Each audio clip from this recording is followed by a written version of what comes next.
नमस्कार दोस्तों। हमारे पड़ोसी देश पाकिस्तान से कई तरह की खबरें आ रही हैं। एक खबर तो ये है कि जो विरोधी दल हैं, वो चाहे पीपीपी हो, चाहे नवाज शरीफ की पार्टी हो, या दूसरे विपक्षी नेता हो, फजलुर रहमान से लेकर के दूसरे, वो सब एकजुट हो रहे हैं। उन्होंने कराची में एक जलसा भी किया था, सब इकट्ठा हुए थे, और उस पर इमरान खान का बयान भी आया है कि ये सब डाकू हैं जो इकट्ठा हो रहे हैं।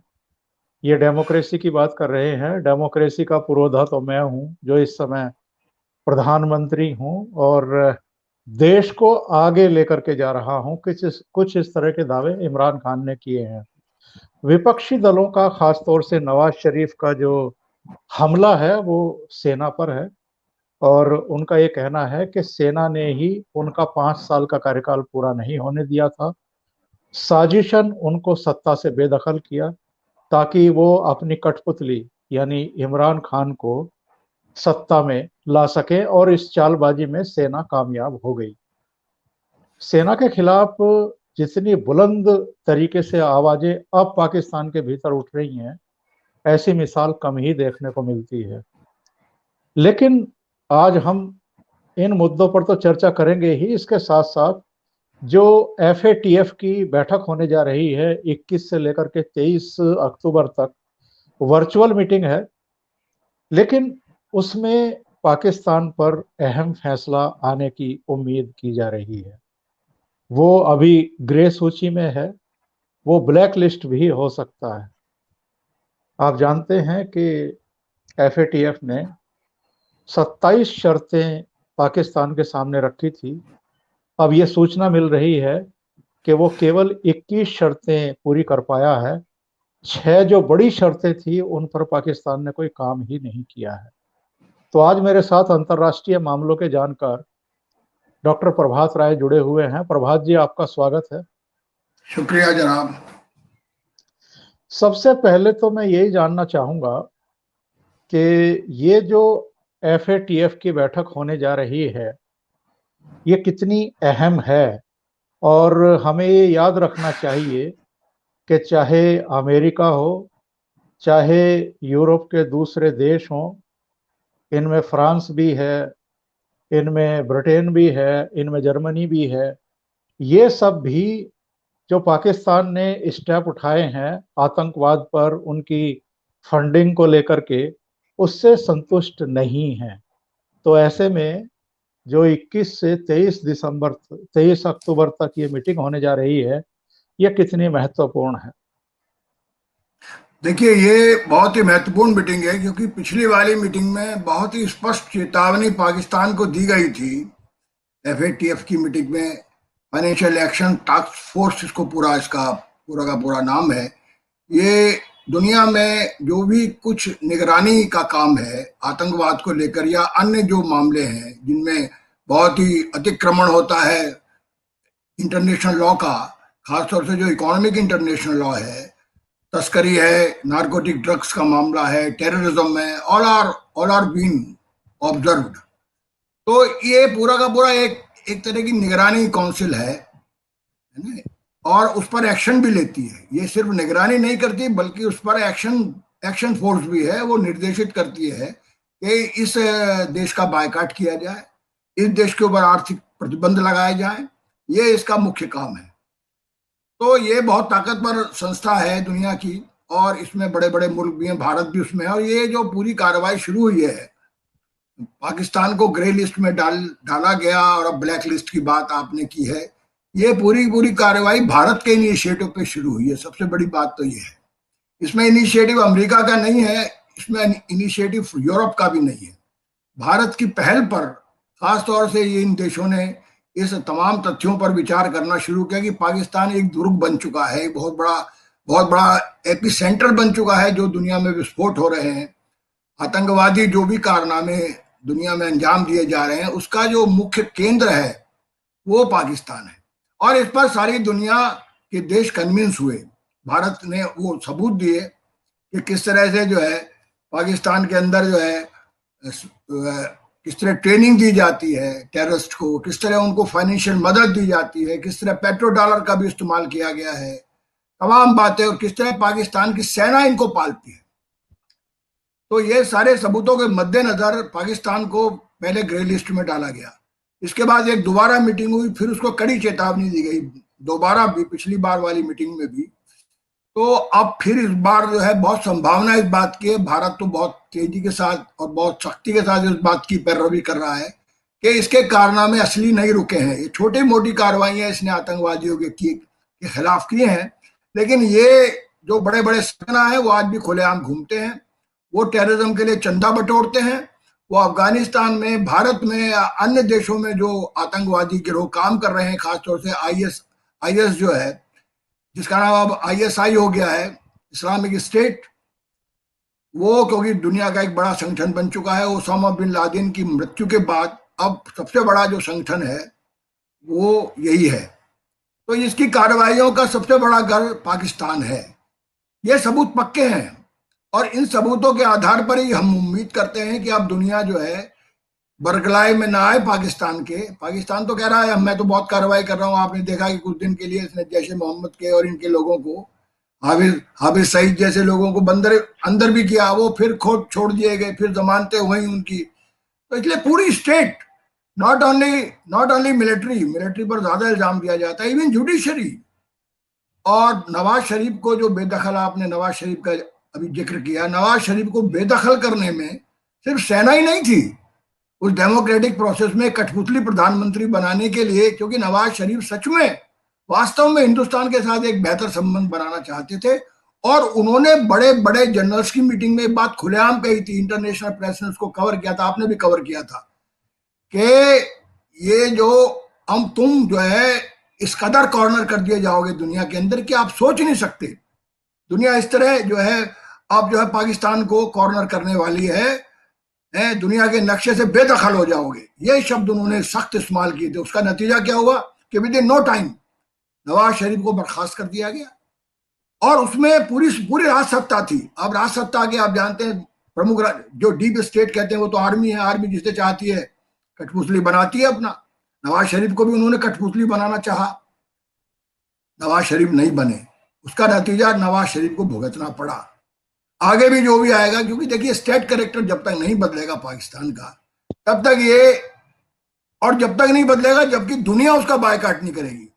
पहले अमेरिका ने उसको बहुत मदद किया, आपको पता है, अफगान वॉर के अंदर उसके बल पे जिंदा रहा। बाद में ट्रंप के समय तो आंखें तो पहले ही खुल चुकी थी, लेकिन अफगानिस्तान एक ऐसा पॉइंट था जिसको लेकर अमेरिका बड़ा सशंकित था कि हम यहाँ लड़ना है हमें अफगानिस्तान में, तो पाकिस्तान की हमें मदद चाहिए।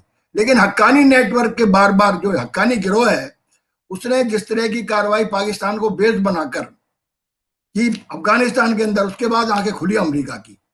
और ट्रंप ने कहा कि ये 15 साल के अंदर जो कुछ भी हमने इनको दिया है वो एक धोखा था, इन्होंने उसका मिसयूज किया है। इन्होंने अफगानिस्तान में हमारी मदद नहीं की, अमेरिकन फौज की मदद नहीं की टेररिज्म से लड़ने के लिए, बल्कि उन्होंने तमाम पैसा हक्कानी ग्रुप को दिया। इसके बाद अमेरिका ने फाइनेंशियल सपोर्ट बंद कर दी। लेकिन अभी भी बहुत सारी फाइनेंशियल सपोर्ट आईएमएफ से और दूसरे इदारों से, वर्ल्ड बैंक से इनको मिलती है। अभी बंद नहीं हुई पूरी तरह, अभी भी बहुत बड़ा कर्जा इनको आईएमएफ से मिला है। अगर ये ब्लैक लिस्ट में चले जाते हैं तो यकीनन जो है इनकी कमर टूट जाएगी, फाइनेंशियल कमर। हालांकि चीन इनकी मदद के लिए आ गया है, लेकिन चीन कितना बड़ा व्यापारिक देश है, दुनिया जानती है कि वो अपने व्यापार के बदले और मदद के बदले तुरंत जो है लाभ चाहता है, और फिर नहीं मिलता तो हड़प लेता है। पाकिस्तान को अमेरिका जैसा दोस्त नहीं मिला है आज तक। देखिए चीन जो है अमेरिका का स्थान नहीं ले सकता, ये पक्की बात है।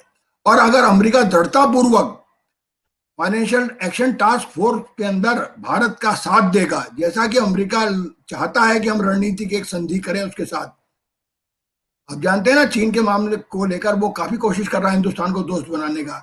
हिंदुस्तान अभी तक उस पर विचार नहीं किया है, लेकिन अगर वो सचमुच चाहता है कि हम उसके साथ रणनीतिक साझेदार बने, तो कम से कम उसे भारत के साथ एफएटीएफ में खड़ा होना पड़ेगा और पाकिस्तान को ब्लैक लिस्ट में डालना पड़ेगा। अन्यथा इसको एक नाटक ही माना जाएगा कि बार बार आप ग्रे लिस्ट में डालते हैं, और ग्रे लिस्ट के अंदर डालने से उसकी फाइनेंशियल बैकिंग बंद नहीं होती, सिर्फ निगरानी सख्त होती है। अभी ग्रे लिस्ट का मतलब ये नहीं है कि उनको जून 2018 में इसको ग्रे लिस्ट में डाला गया था।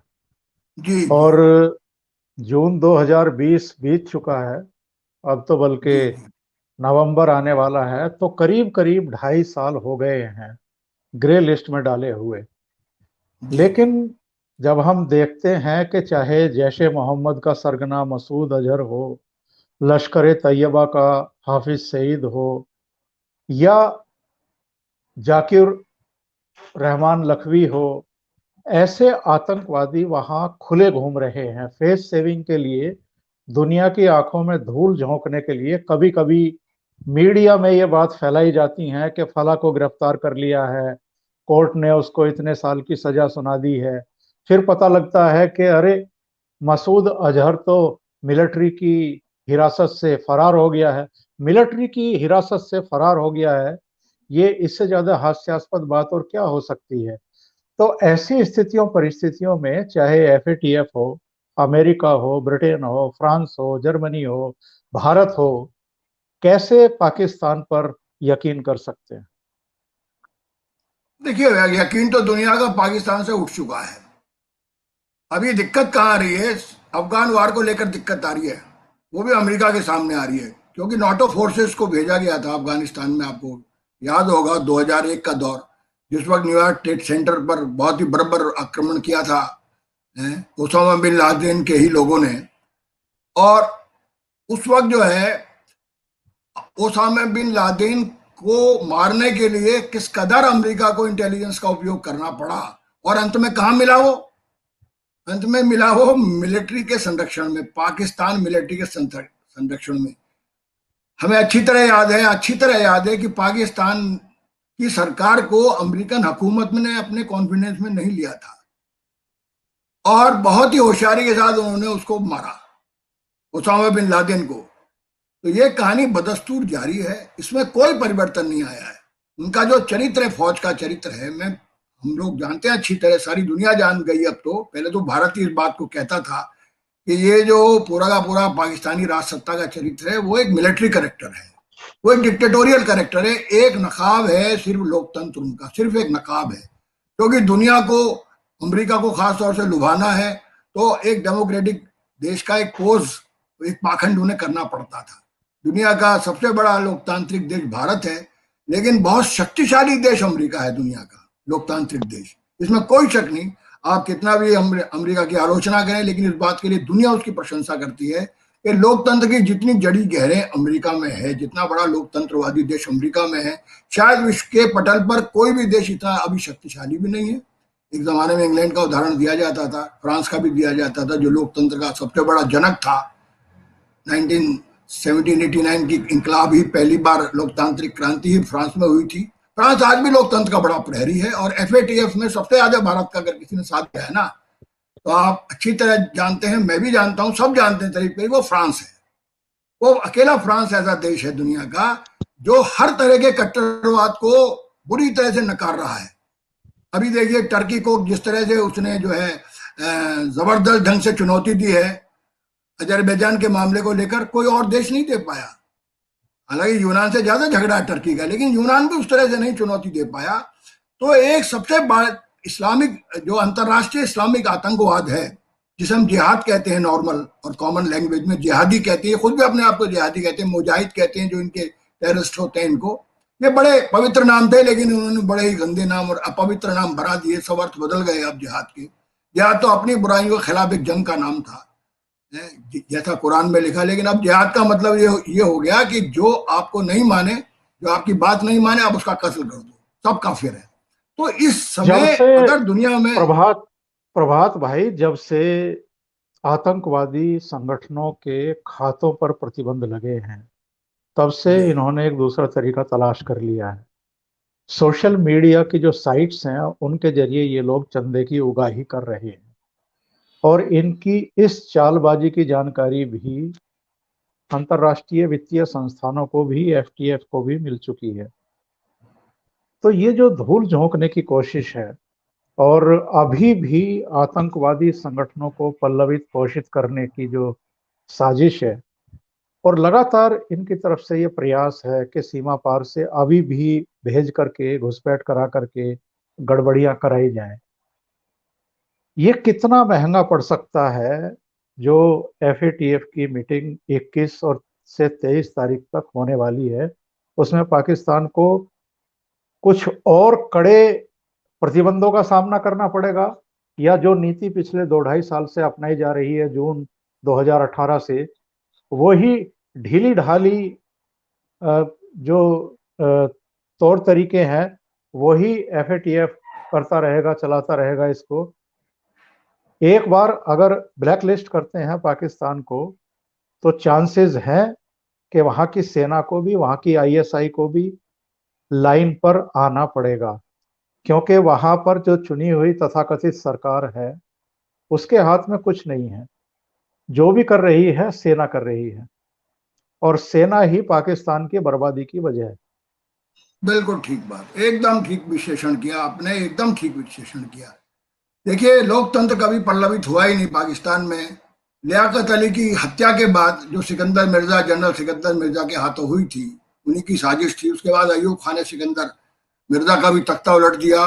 तब से लेकर आज तक कभी भी लोकतंत्र पाकिस्तान में पल्लवित नहीं हुआ, पोषित नहीं हुआ। एक दौर आया था जियाउल हक का, जो आपको याद होगा, जिस तरह से कत्ल किया था उन्होंने भुट्टो का। जुल्फिकार अली भुट्टो एक बड़े पैरोकार थे सोशलिज्म के और डेमोक्रेसी के, आपको याद होगा वो। और सचमुच चाहते थे जेन्युइन डेमोक्रेसी लाना। ठीक है कि उनके हमारे से कुछ भी मतभेद रहे हो, भारत के प्रति उनका जो भी रुख रहा हो, लेकिन वो जेन्युइनली चाहते थे नवाज शरीफ की तरह कि डेमोक्रेटिक पाकिस्तान बने। किस तरह से साजिशन उनको कत्ल किया गया, और 9 वर्ष तक लगभग जियाउल हक ने जिस तरह से इस्लामाइजेशन किया किसका, पाकिस्तानी फौज का, ये आज उसी का परिणाम है कि वहां की जो फौज है वो it was not a Islamic फौज। अयूब खान की फौज भी इस्लामिक फौज नहीं थी, इस्लामिक फौज नहीं थी, वो एक ब्रिटिश स्टाइल की फौज थी। ठीक है कि उसके अंदर थोड़ा सा, क्योंकि पाकिस्तान का उदय इस्लाम के आधार पर हुआ था और फेनेटिक फेनेटिक इस्लाम, इस्लाम के पूरे लक्षण उसकी राजनीति में थे, लेकिन सेना छूटी थी, सेना छूटी थी। लेकिन जियाउल हक ने जिस तरह से बर्बाद किया पाकिस्तान को, वो बात बदस्तूर आज भी जारी है। उसमें कहीं कोई तरमीम नहीं हुई है। कोई भी दौर आया, कोई भी जनरल रहा, बड़ी उम्मीदें हमने बाजवा से पाली थी। हमने ही पाली थी, हिंदुस्तान भी सोचता था, हम लोग भी सोचते थे, थोड़ा बहुत अंतर्राष्ट्रीय जानकारी रखते हैं और पाकिस्तान के बारे में बहुत ज्यादा मालूमात करने की कोशिश करते हैं, कि बाजवा शायद ऐसा चरित्र है जो उस तरह से उस नीतियों को अनुसरण नहीं करेगी जिन नीतियों ने पाकिस्तान को तबाह किया है। पाकिस्तान अंदर भी तबाह है, मत सोचिए। दुनिया में तो वो कॉर्नर हो ही गया, दुनिया में तो उसको एक तरह से नकार ही दिया सारी दुनिया ने। अभी टर्की के अलावा बताइए, मलेशिया ने भी अपना दामन छुड़ा लिया पाकिस्तान से। इससे ज्यादा क्या दुर्गति हो सकती है पाकिस्तान की। चीन ने भी चीन ने एक शर्त रखी पाकिस्तानी फौज के सामने कि आप हमारे टेररिस्ट को नहीं मदद करेंगे। जो झिंगयांग में इस्लामिक टेररिस्ट चीन के अंदर जबरदस्त रूप से जो है सक्रिय रहे हैं, आप उनको बख्शिए, बस खाली उनको मत ट्रेनिंग दीजिए, तो हम आपको पूरी मदद करेंगे। ये चीन ने इस शर्त पर, कितना खुदगर्द देश चीन, अब इससे अंदाजा लगा सकते हैं वहां के किस तरह का उनका सिद्धांतवादिता है, साम्यवाद के प्रति कैसी निष्ठा है।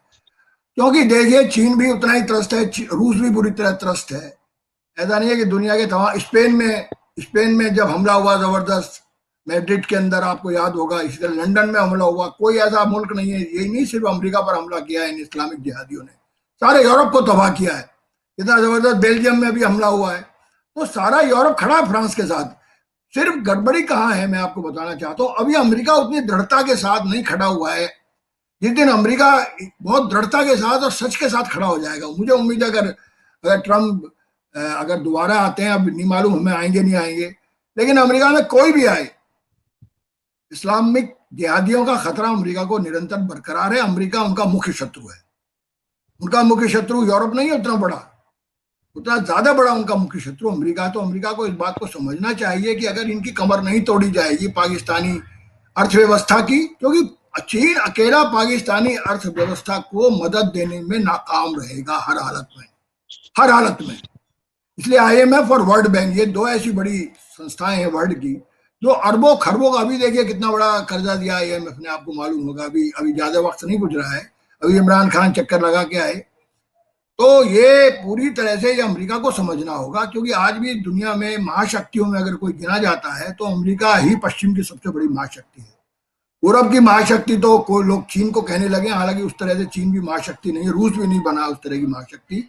सर्वश्रेष्ठ महाशक्ति, चाहे भले ही आज वन पोलर वर्ल्ड नहीं है, लेकिन आज भी अमेरिका का बहुत बड़ा महत्व है आर्थिक क्षेत्र में। और अफगानिस्तान वाला टेंगल ऐसा है, उसको समझ में आ रहा है कि शायद अफगानिस्तान में अगर पाकिस्तान को पूरी तरह छोड़ देते हैं तो ये अफगानिस्तान में हमको नुकसान पहुंचा सकता है, ऐसा उनका सोच और है। और प्रभात भाई, ये तो सब जानते हैं कि इमरान खान सेना की कठपुतली प्रधानमंत्री है। उनकी अपनी कोई रीढ़ नहीं है, उनकी अपनी कोई सोच नहीं है, उनके पास कोई विजन नहीं है पाकिस्तान को आगे ले जाने का।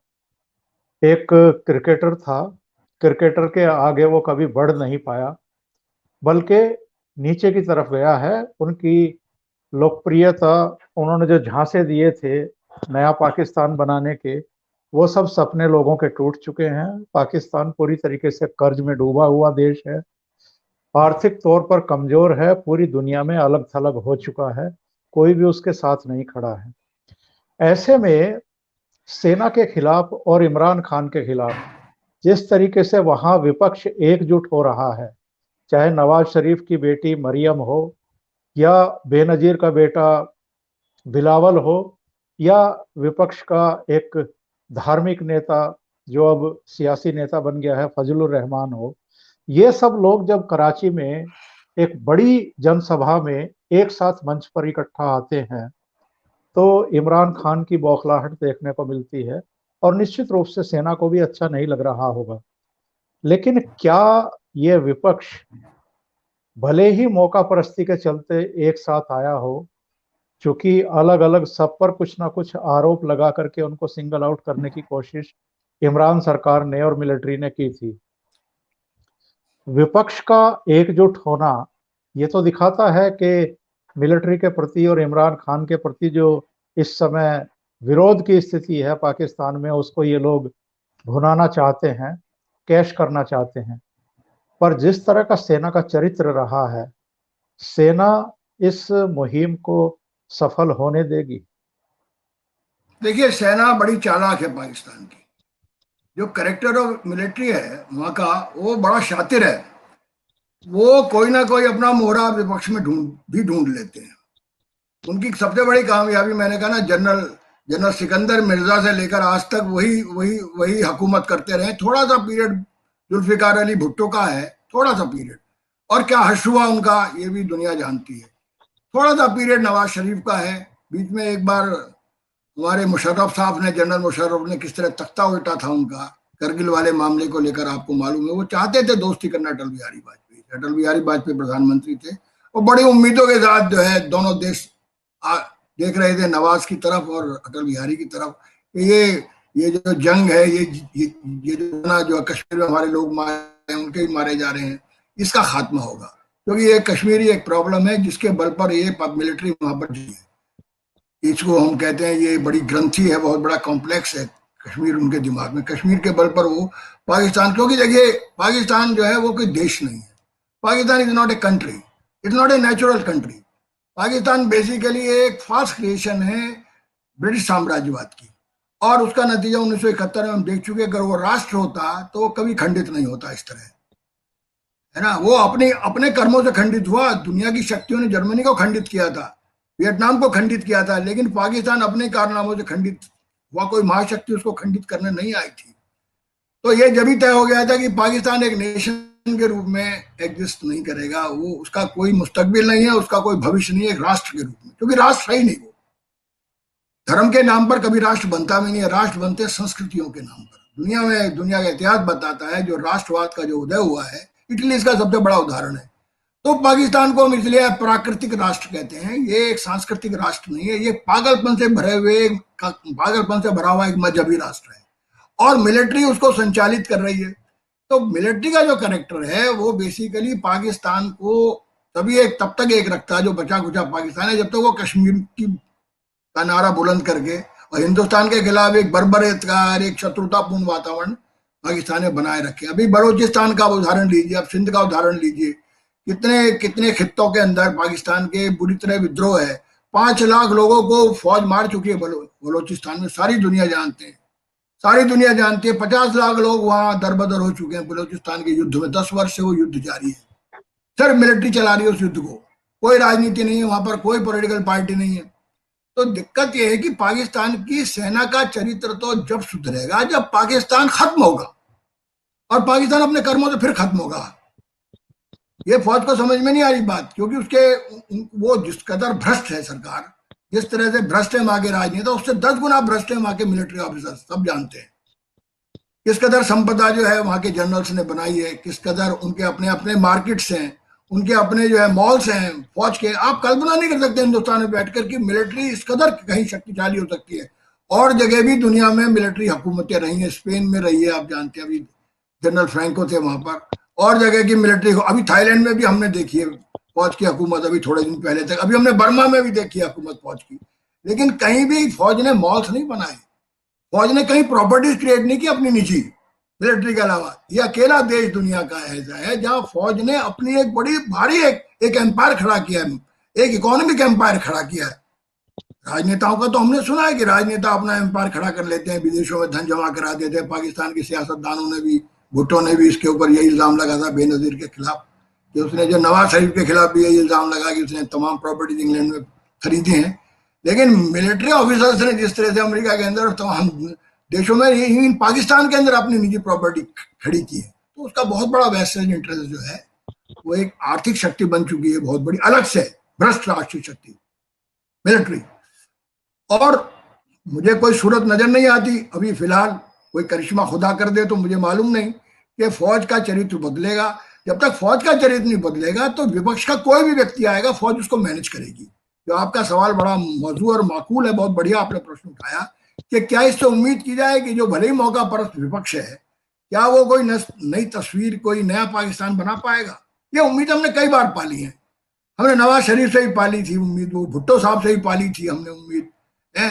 शिमला समझौते में हमें पक्की उम्मीद थी कि अब ये पाकिस्तान का मसला हल हो जाएगा, अब इनको ये लोग इतनी बड़ी हार के बाद शायद सुधर जाएंगे, इतना बड़ा सबक दिया, इतनी बड़ी मिलिट्री डिब्यूट हुई है। शायद सेकेंड वर्ल्ड वॉर के बाद वो दुनिया की सबसे बड़ी मिलिट्री डिब्यूट थी, इसमें 1 लाख करीब जो है सोल्जर्स ने सरेंडर किया था इंडियन आर्मी के सामने। लेकिन उस बड़ी डिफीट से भी पाकिस्तान के जनरल्स ने, पाकिस्तान के सियासतदानों ने कोई सबक हासिल नहीं किया।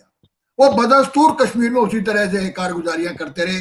हमारे तकरीबन 1 लाख लोगों को वो कत्ल कर चुके हैं कश्मीर में, आपको मालूम है अच्छी तरह, सारी दुनिया जानती है इस बात को कि किस तरह से मुसलसल 30 वर्ष से हम झेल रहे हैं उनके आतंकवाद को, जो कि पाकिस्तान में ट्रेंड किए जा रहे हैं बच्चे, छोटी छोटी उम्र के बच्चे। कितने कैंप चल रहे हैं आज भी ऑक्यूपाइड कश्मीर में, 40-50 कैंप अब भी चल रहे हैं। एक कैंप को हमने नष्ट भी किया था, 4 कैंप्स को हमने, हमारी फौज ने नष्ट भी किया था पिछली बार, 2 वर्ष हो गए करीब इस बात को।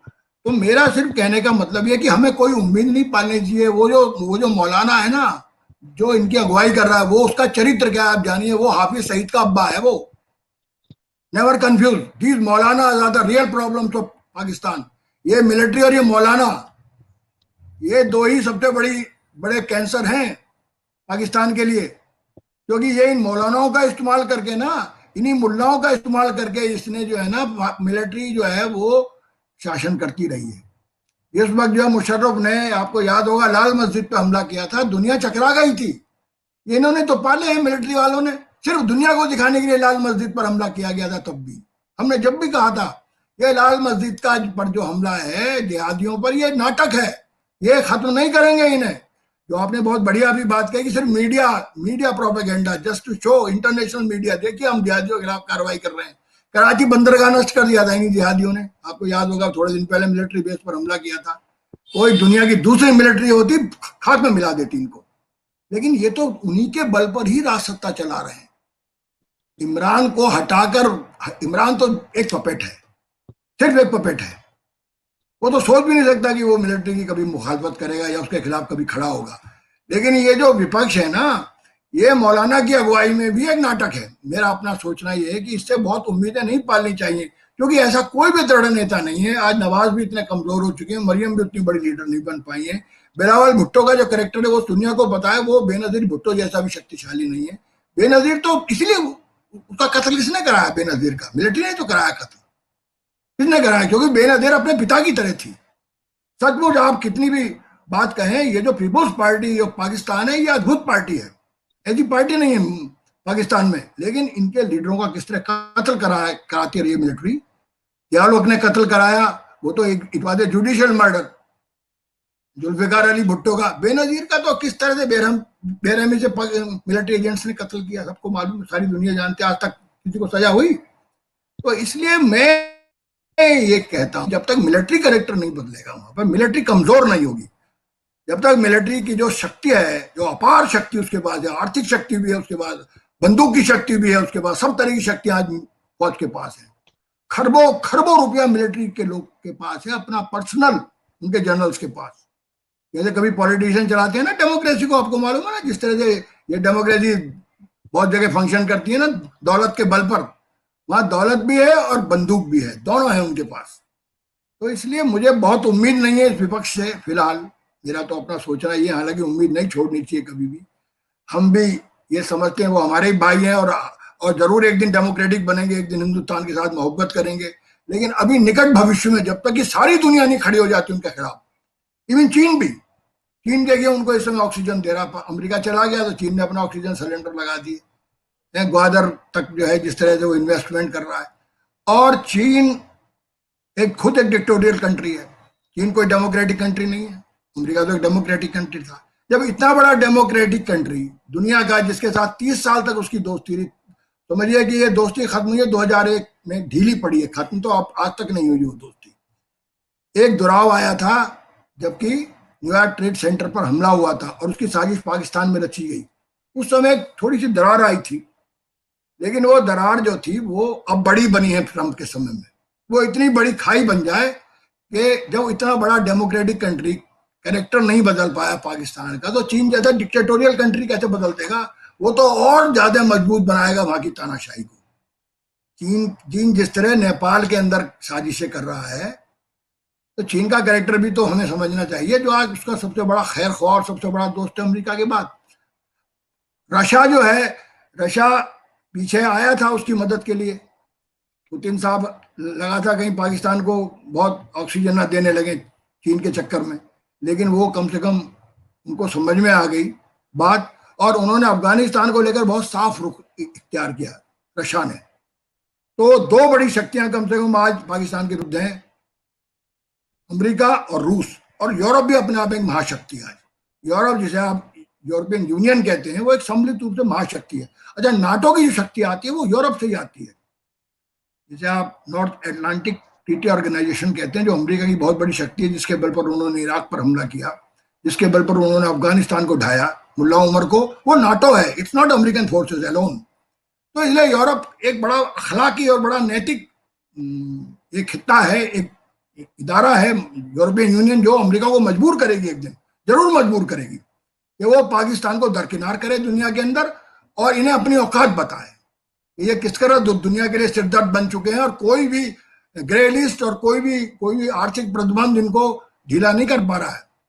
भाई, इस्लामिक देश तो ईरान भी है, वो तो इस तरह की कार्रवाई नहीं कर रहा, हमारा बहुत बेहतरीन दोस्त है वो। इस्लामिक होने से या नॉन इस्लामिक होने से फर्क नहीं पड़ता, लेकिन आप किस तरह का इस्लाम चाहते हैं।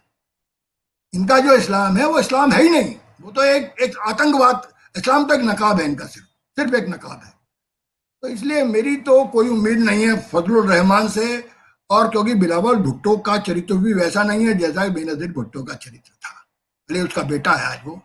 और मरियम भी अभी इतनी लीडर बड़ी नहीं बनेगी, बहुत उम्मीद है मुझे मरियम से, यकीनन उम्मीद नहीं छोड़नी चाहिए, कभी भी छोड़नी चाहिए, क्योंकि बेहतरीन पड़ोसी ही हमारे लिए सबसे बड़ा अमन का पैगाम होते हैं। हम तो दो ऐसे पड़ोसी होते हैं, हमारा दुर्भाग्य है कि हम दो ऐसे पड़ोसियों से घिरे हुए हैं जो हम नहीं चाहते उनसे दुश्मनी, लेकिन वो हमसे पूरी दुश्मनी निभा रहे हैं।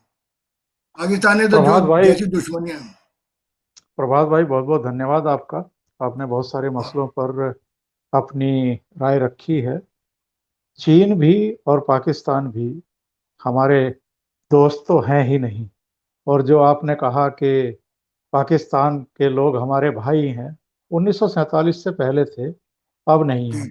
1947 के बाद तो इतनी साजिशें भारत के खिलाफ रची गई हैं, इतना खून बहाया गया है, ऐसे भाई नहीं होते हैं।